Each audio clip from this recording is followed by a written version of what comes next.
Hello ladies and gentlemen, and welcome back to Metroid Prime. In the last episode we broke into the Space Pirate Research Facility and we obtained the super missiles. And it was a weirdly short episode because I didn't want to go on any further down the route we were going for various kind of reasons. This episode we will be continuing down the route I was going and breaking into the second lab. Last time was Research Lab Hydra, this time is Research Lab Ether.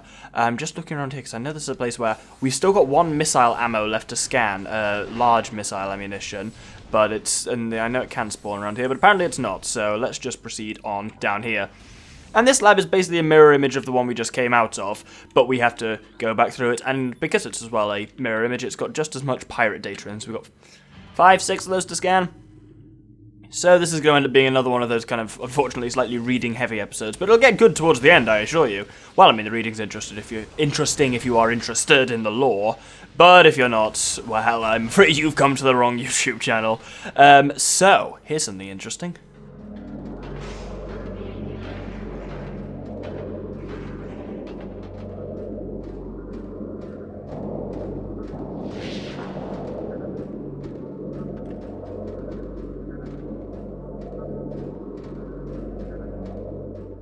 And there we have it. This is something interesting. Episode 8, this is of Metroid Prime. We're only just encountering our first Metroid. No sign of Optimus, though. That was terrible. But yes, this is a Metroid, energy-based parasitic predator. The dominant species of planet SA-388, Metroids can suck the life force out of living things. A Metroid will latch onto its prey and drain energy, growing larger as it does. The only way to shake and attach Metroid is to break... The only way to shake and attach Metroid is to enter Morphball mode and lay a bomb. And once you've scanned it, it breaks out and attacks you. Now, I will let it be known that a super missile can kill one of these in one. I'm not going to do it because I want to show off Metroid how they fight a bit, because they tend to, fire themselves at you, they'll sit there, not... Okay, fine. I'll show you off later then. Aha, but here's what I was talking about. This is the missile ammunition that we've already scanned. Damn it, that's only the 5 one. It's the one that drops 10 missiles. That we still haven't scanned. There's a bloody pirate's worked his way up here to us. But before we continue on down here, there are actually 2 bits of pirate data here that are of importance. Firstly, this one. The reconstruction of Geoform 187, codenamed Ridley, was recently completed. After his defeat on Zebes, Command ordered a number of metagenetic improvements for him. Though aggressive, we were able to implement these changes within a cycle. The metamorphosis was painful, but quite successful in the end. Early tests indicate a drastic increase in strength, mobility, and defensive capability. Cybernetic modules and armor plating have been added as well. We believe our creation, now called Meta Ridley, will become the mainstay of our security force, a job he will certainly relish. Something I've never quite got with Ridley. As far as I'm aware, in none of the Metroid games, definitely in none of the Prime games, he does not talk. And just seems to kind of be a bit of a beast. But the games the lore behind the games portray him as sentient and capable of reasoning and speech, but he basically just seems to be a dragon monster. It's a very bit of a strange dichotomy. Anyway, there's another bit of pirate data here as well. And this is initial transfer of Metroids to Talon. I turned Metroids to Talon into Melon 4. So the initial transfer of Metroids to Talon 4 research facilities has been completed. 3 were terminated in an incident at the landing site, but the others were pacified and transported safely. Initial phase-on infusing testing is underway. We are eager to observe the effects of phase-on on Metroids, especially their ability to absorb and process the energy given off by phase-on sources. Early research suggests a considerable growth in power and size. Whether the creatures stay stable thereafter remains to be seen. So... well, we kind of guessed already, they're infusing everything else with phase-on, so why not Metroids? Is that it? Hey, no! I'm going to be looking for that damn missile ammo for the rest of the damn game. I said damn too many times there. There's another bit of pirate data here. It's not there. It's here. Because speaking about them trying to infuse everything with phase-on, confidence is high regarding phase-on applications. We know enough about phase-on now to begin combining it with space pirate DNA. The codename for this venture will be Project Helix. Preliminary studies indicate that phase-on infusion could produce radical new genomes and something, I might skip that out, mutation levels are high in current test subjects. Phase-on madness is a concern, but refinements in the infusion process should reduce or neutralize the odds of mental degeneration. This is an issue. I don't know which is a better option, because I'm trying to read through these kind of as quickly as possible to get on with the gameplay, but also that means I'm fucking up the speech a lot more, which wouldn't happen if I slowed down, but hey, I kind of want to keep the pace up after a weird and slow last episode. Though more stuff's going to happen in this episode generally. Now, that tank has a Metroid in. It shouldn't break out, but it might. So let's just... If you hear a kind of sudden smashing and sound, the Metroid has broken loose. There's 3 more bits of pirate data down here. No, there's 2 more bits of pirate data, actually. Excellent. This one is studies of Metroid biology continue, though with limited progress. It seems likely that we will be much more successful using the Metroids for our own means rather than trying to reproduce their powers. If they could be adequately tamed, we would have no need of a proper understanding of their metabolism. A small force of disciplined Metroids could wipe out entire armies, and once we find a way to shield them from cold containment weapons, they will be invincible. Furthermore, if we could then harvest the energy they'd consumed, we'd have a near limitless source of power at our disposal. I really, with that one, actually should have scanned this one first, because this one gives a bit more background on the one we just read, because this is Metroid morphology. Metroid dissection continues to provide more questions than answers. Our research teams have isolated the energy conduits that run from the invasive twin mandibles to the energy core in the creature's quadripartite nucleus, but the manner in which a Metroid actually extracts the life force from its prey remains an utter mystery. The victim does not lose blood or any other vital fluids, and yet the Metroid extracts energy. Identifying this energy is central to our problem. It takes no physical form, and yet without it, the victim dies. We will continue to research this matter, as the isolation of this life-giving essence could be the key to our ascendance. God, that's sounding really dodgy now. Anyway, there's actually a few things we can grab in here as well. I'm trusting this Metroid won't break out. If I missile that, it will, because as you can see, these stasis tanks can be broken by missiles. Observe, because this one's got an energy tank in it. One of the easiest energy tanks in the game. Though that completely threw me the first time I played this, because I was like, how do I get it out of the stasis tank? I didn't realize it's literally as simple as just blowing it up.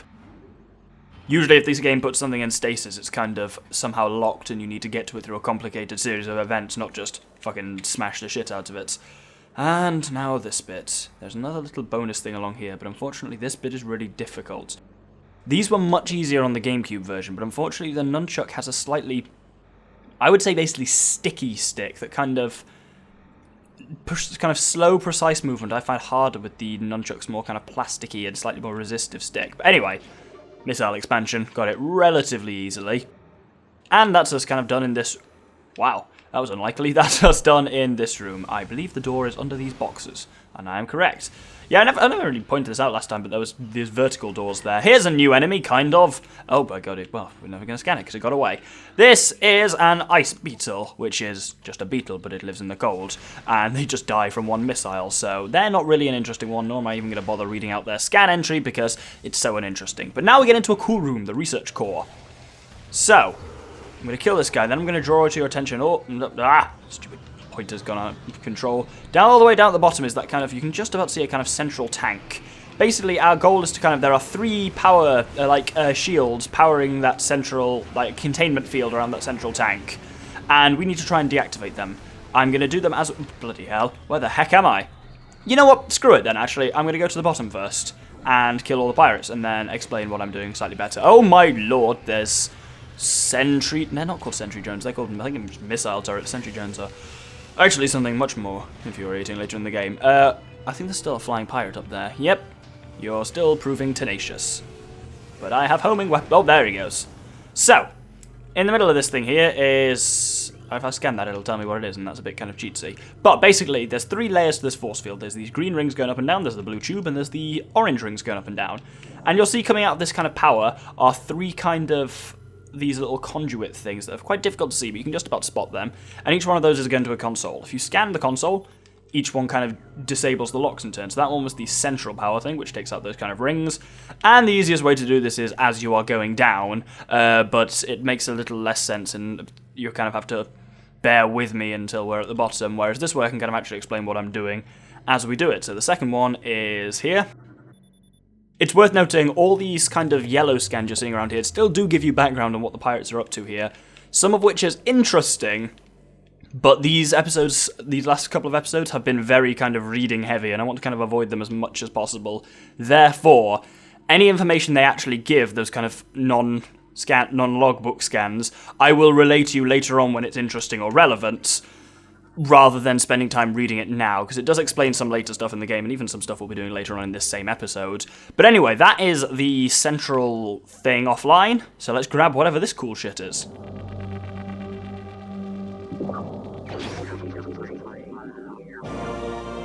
Thermal visor acquired!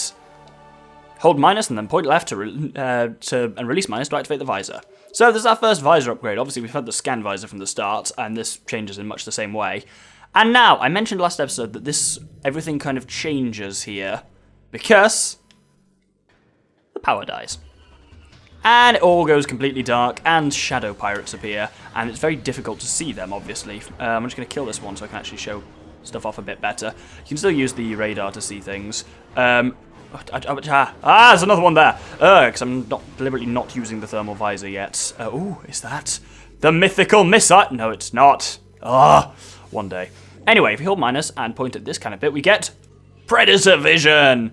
If you listen carefully as well, it always sounds to me like it's saying 1003.5. 1003.5. Maybe that's just me being crazy, but yeah, you can't really see shit here. But the thermal visor you can. I guess it must be the energy fields on these floors of making them hot. Because obviously you're seeing temperature, but the floor shouldn't be that warm. Oh, right, that's another thing.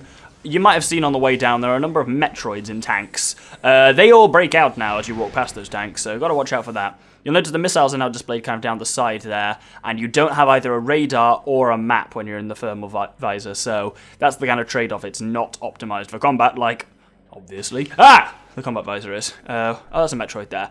One thing I never showed off with Metroids is them actually attacking you, which I'll show off now, because when they attack you, they clamp onto your face and you lose your visor. As it said, go into multiple mode, drop a bomb, and that will get it off you. That won't kill it in one, though, so we still need to do it. Other than that, they actually can't do much to you, Metroids. But a super missile is a nice, straightforward way of killing them, especially when you've got missiles up the wazoo, which we have. And so, yeah, I kind of... While this bottom bit would... Oh, no! While this bottom bit would have been a good...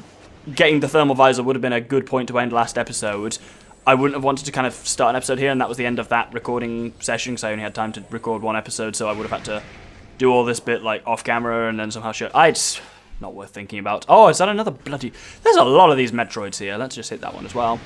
And it's done. Now, here's an interesting thing. Oh, I don't want to go to the morph ball. The door is out of power completely, but if we scan it, this door has no power, thank you for that. A nearby power conduit must be energized for it to open. A blast of electrical energy will energize the conduit. The conduit radiates some heat that is invisible in the normal spectrum.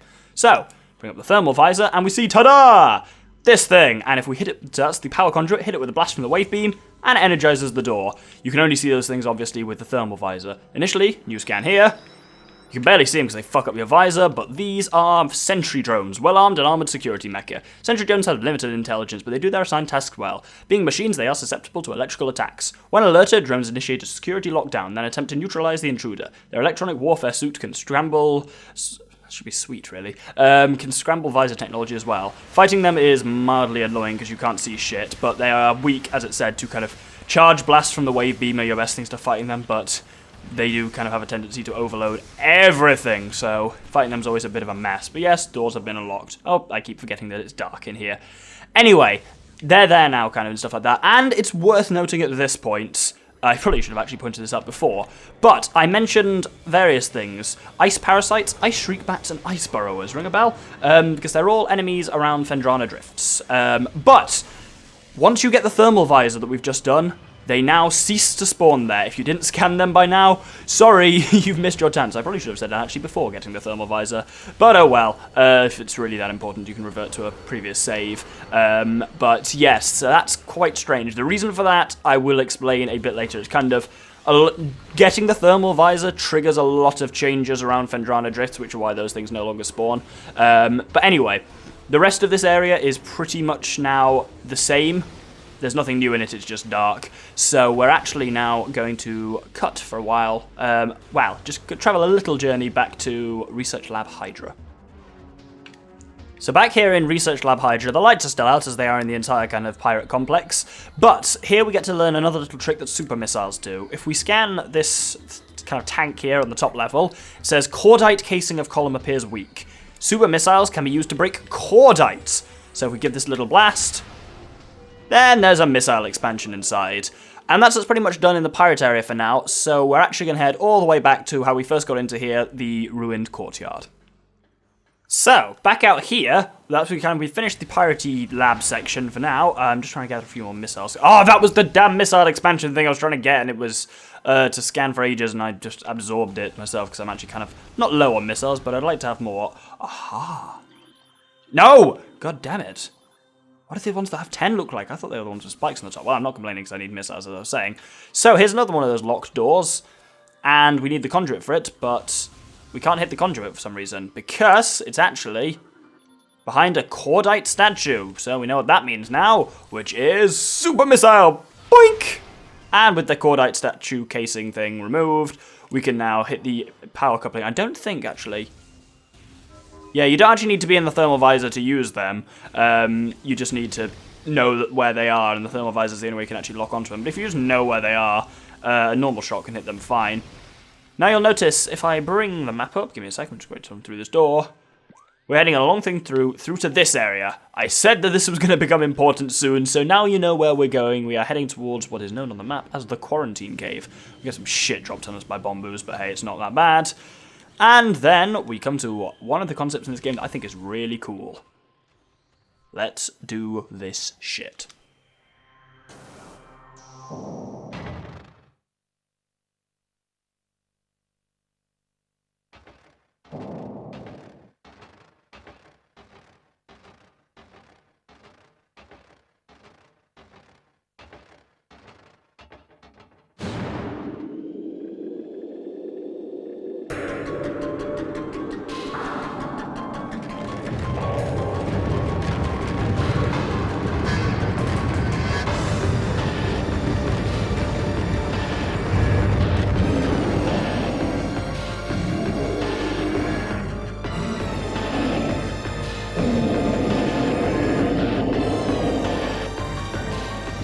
There's a cool looking beast for you. Let's scan it and see what the shit this is. So obviously this is a boss. This is Thardus, an animated sentient creature of stone charged with phazon radiation. The phazon radiation given off by Thardus negates auto-targeting systems, preventing lock-on. It may be possible to acquire alternate targets with a different visor. The chaotic nature of phazon irradiation leads to instability in its structural integrity. Thardus can encase targets in ice, and its colossal size and strength make it a formidable opponent. So, as it says, we've got nothing to lock onto, but let's switch to thermal vision. Ah, it froze me. There we have a very clear target. First thing to do with this thing is hit it with a super missile straight in that little joint. Thermal visor overloaded, return to combat visor. But when you do, you'll now find that one of those rocks is clearly bluish. That's actually the color of phazon, that's what it looks like. We haven't come across much solid phazon yet, but that's what it looks like. So, yep, well, as you see, when enough damage is done to that bit, it takes damage up there. I think it's 6 or 7 hits like that do it. Now it started rolling around in a ball, which is saying use morph ball boost. We might be able to do something. Yes, there we go. So, you can switch back into thermal visor mode to reveal the target, or if when it's rolling around like that, hit it with a single morph ball bomb, and that will reveal the target as if you'd done the damage to the target, to the, like, weak spot in the thermal visor mode. So now, like, the thermal visor will be overloaded. And so, Thardus. Obviously, I can see it's quite a unique and strange concept for a boss, just basically a mess of rocks. It kind of looks like Stormatronyx from the Elder Scrolls series, as that's more damage done to it. But basically, there are scans about this in the pirate data, in the pirate labs. They call it, and you'll see references to it, they call it Project Titan.